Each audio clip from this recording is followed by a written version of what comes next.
안녕하십니까. 5월 7일 화요일 말씀 묵상 함께 시작하겠습니다. 오늘도 주님께서 우리에게 허락하신 하루, 이 삶의 기회를 가장 귀하게, 가장 유용하게 사용하시는 귀한 성도님들 다 되실 수 있기를 기도합니다. 오늘 본문은 누가복음 22장 1절에서부터 13절까지 말씀이고요. 이제 예수님께서 어떻게 십자가를 지시게 되었는가에 대한 이야기가 시작이 됩니다. 오늘 본문을 통해서 예수님을 대적했던 자가 어떤 자들인가를 살펴보고, 그리고 그들까지도 하나님께서 사용하셔서 결국은 예수님의 영광을 준비하셨다는 것을 생각하면서 우리가 어떤 마음과 어떤 태도를 가져야 될지를 확인할 수 있었으면 좋겠습니다. 그럼 먼저 말씀 보시겠습니다. 유월절이라는 무교절이 다가오매 대제사장들과 서기관들이 예수를 무슨 방도로 죽일까 궁리하니 이는 그들이 백성을 두려워함이더라. 12 중에 하나인 가룟인이라 부르는 유다에게 사탄이 들어가니 이에 유다가 대제사장들과 성전 경비대장들에게 가서 예수를 넘겨줄 방도를 의논하매 그들이 기뻐하여 돈을 주기로 언약하는지라. 유다가 허락하고 예수를 무리가 없을 때에 넘겨줄 기회를 찾더라. 유월절 양을 잡을 무교절 날이 이른지라. 예수께서 베드로와 요한을 보내시며 이르시되 가서 우리를 위하여 유월절을 준비하여 우리로 먹게 하라. 어디서 준비하기를 원하시나이까? 보라, 너희가 성내로 들어가면 물 한 동이를 가지고 가는 사람을 만나리니 그가 들어가는 집으로 따라 들어가서 그 집 주인에게 이르되 선생님이 내게 하는 말씀이 내가 내 제자들과 함께 유월절을 먹을 객실이 어디 있느냐 하시더라 하라. 그리하면 그가 자리를 마련한 큰 다락방을 보이리니 거기서 준비하라 하시니 그들이 나가 그 하신 말씀대로 만나 유월절을 준비하니라. 이제 우리는 누가복음의 거의 마지막 부분이죠.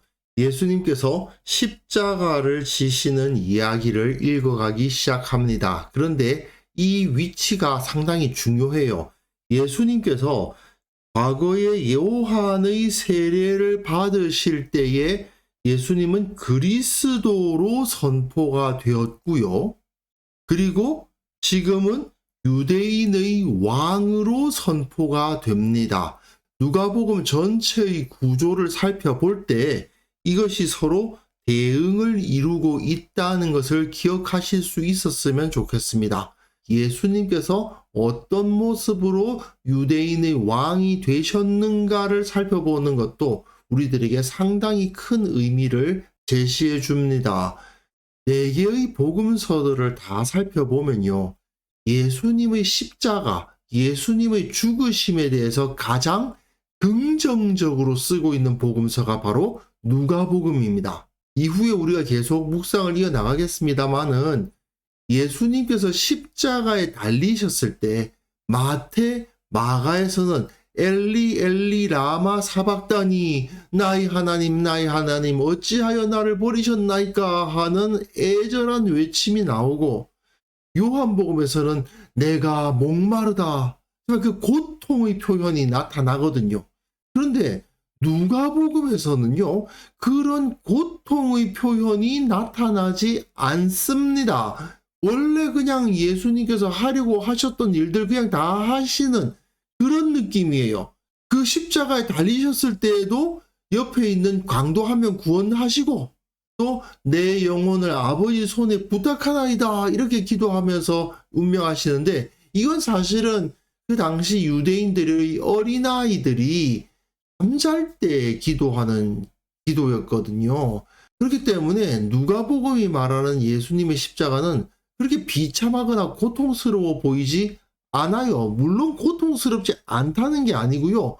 누가는 예수님이 그 고통을 당하시면서도 그 고통이 얼마나 영광스러운 것이고 얼마나 강력한 역사하심이었는가를 강조해서 말하고 있는 겁니다. 그래서 오늘부터 22장과 23장에서 순환기사가 이어지는데 예수님이 십자가를 통해서 유대인의 왕으로 선포되셨다라는 데 주목하고요. 오늘 본문은 특별히 그 모든 것이 다 하나님의 섭리에 의해서 준비되어 있었다라는 것을 강조하시는 거죠. 자, 본문 보시면요.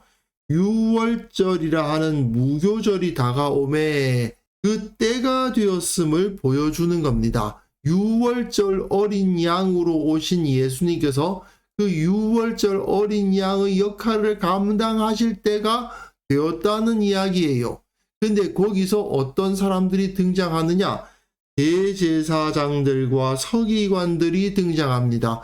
예수님과 갈등을 빚고 있었던 종교 지도자들이죠.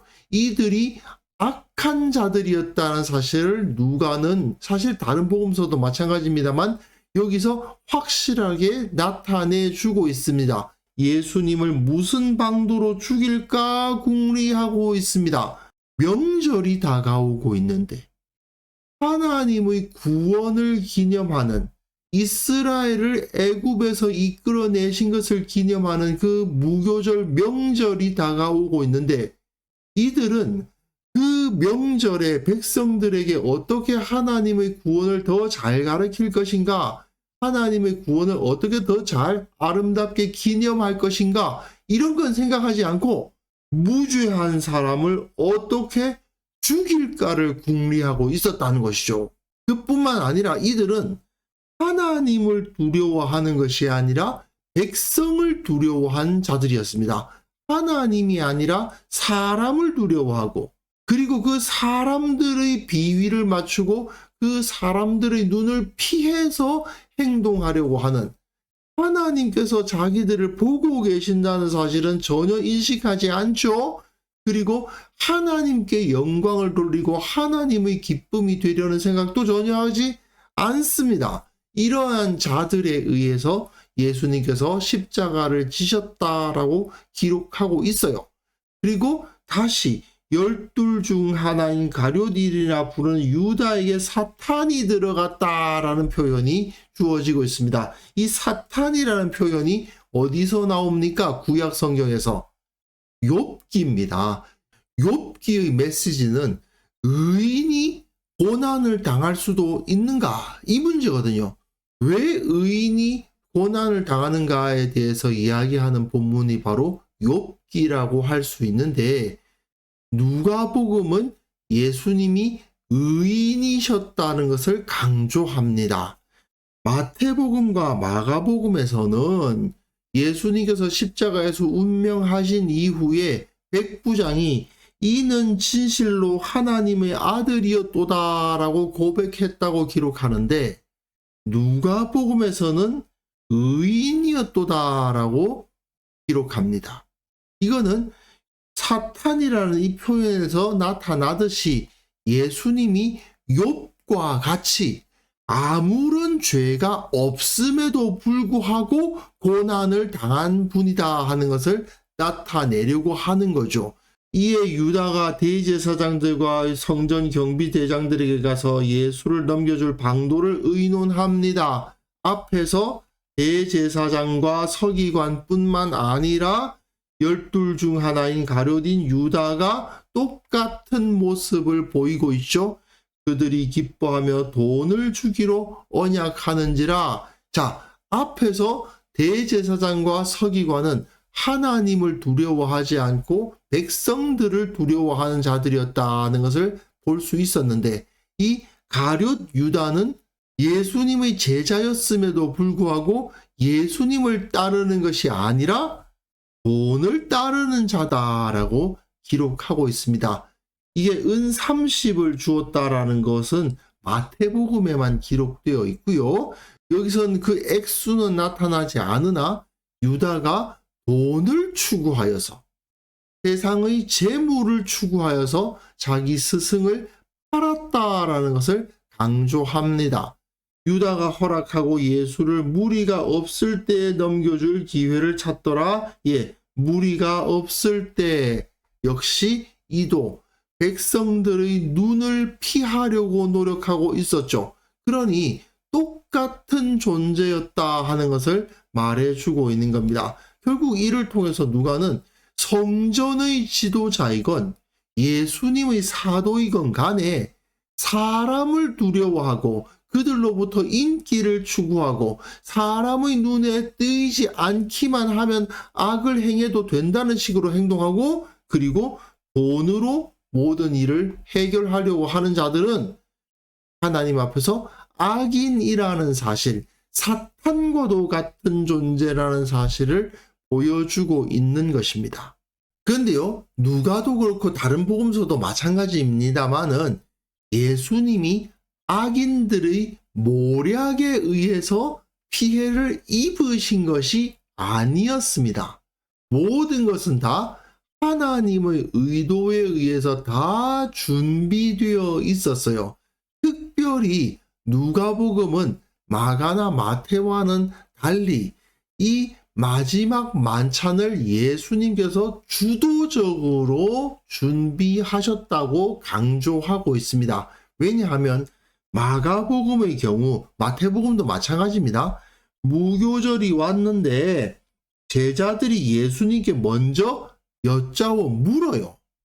우리가 어디로 가서 유월절 음식을 잡수시게 준비하기를 원하시나이까 물어보니까 예수님께서 제자 중 둘을 보내셔서 성내로 들어가서 이후에 있을 여러 가지 일들을 준비하라, 이렇게 말씀하셨다고 되어 있는데, 누가복음에서는 단순히 제자 중 둘 정도가 아니라 베드로와 요한을 보내셨다라고 기록하고 있고, 그리고 먼저 이렇게 유월절 준비를 하라고 말씀을 하시니까 이들이 어디서 준비하기를 원하시나이까 라고 물었다라고 기록되어 있어요.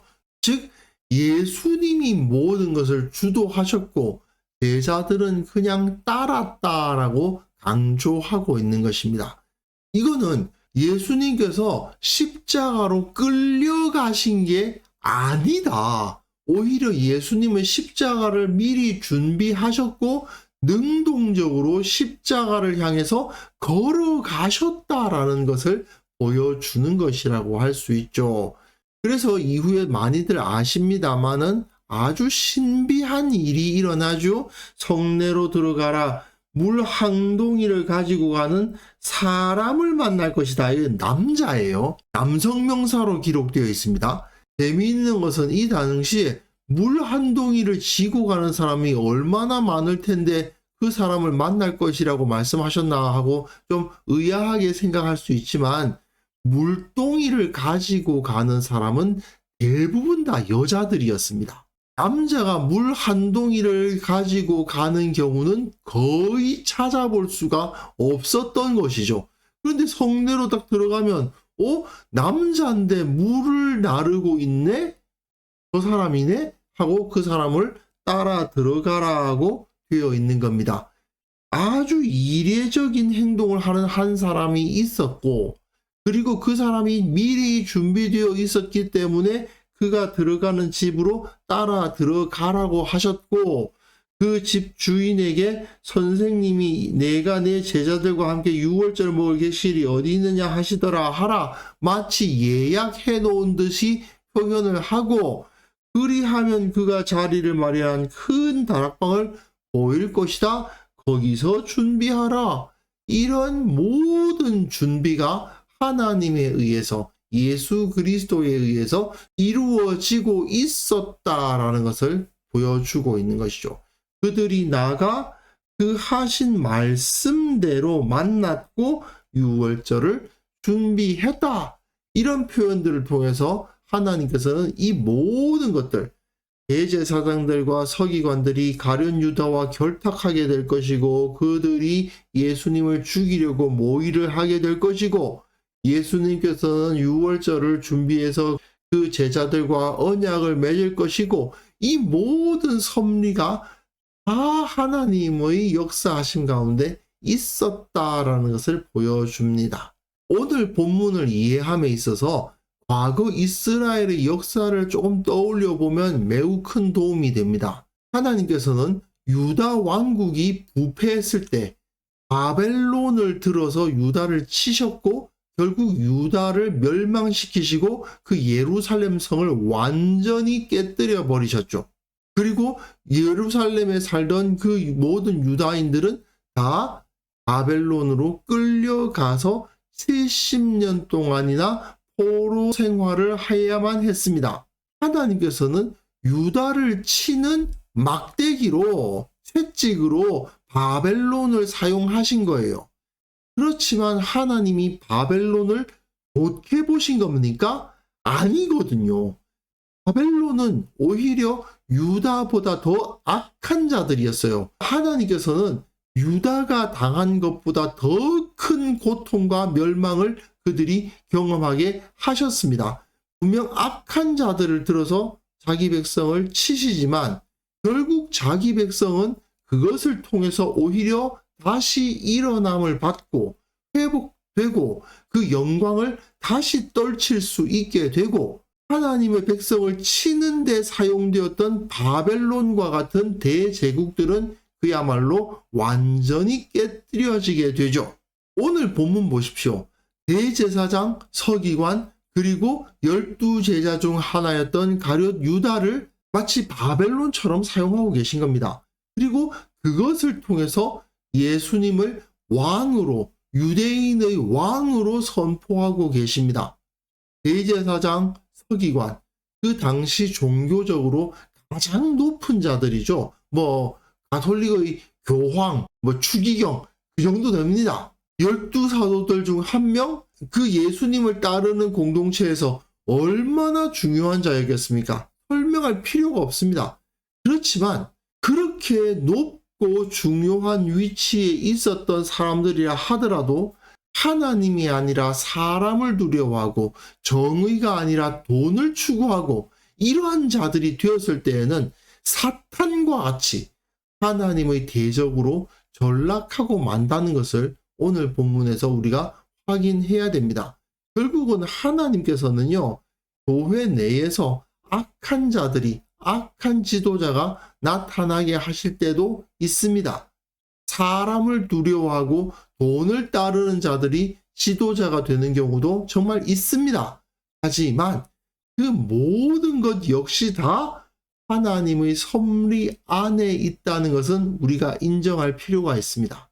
결국 하나님은 그것을 통해서 교회를 경고하시고 그리고 그 악한 자들을 마지막에 치심으로써 그 영광을 나타내 주실 것입니다. 그것을 통해서 오직 예수 그리스도 그분만이 높임을 받으시는 그러한 결과를 이루실 것입니다. 당장은 세상 것 추구하는 자들, 사람들의 비위를 맞추고 그 인기를 따르는 자들, 돈을 추구하는 자들이 잘 되는 것처럼 보일 수도 있습니다. 하지만 그들이 곧 하나님의 대적이기에 하나님은 저들을 멸하시고 의인을 높이시는 그 섭리를 계속 이어나가실 것이라는 것을 우리는 잊지 말아야 합니다. 그렇기 때문에 우리는요, 겉모습을 꾸미려 하지 않고 마음의 진실함으로 주님을 섬기는 참된 그리스도인이 되기 위해서 기도해야 될 것입니다. 참으로 이런 신앙 가지고 살아가려고 하다 보면 어려운 일 당할 때도 있고 억울한 일 당할 때도 있고 정말 예수님처럼 가까운 사람들에 의해서 세상에서는 인기 있고 힘 있는 사람들에 의해서 어려움 당할 때도 있지만 그러나 주님의 섭리 가운데 그 모든 것이 오히려 전화위복의 은혜로 변화될 것을 기억하며 감사하며 주님을 온전히 섬기게 하옵소서. 이러한 기도로 함께 기도하는 시간 가졌으면 합니다.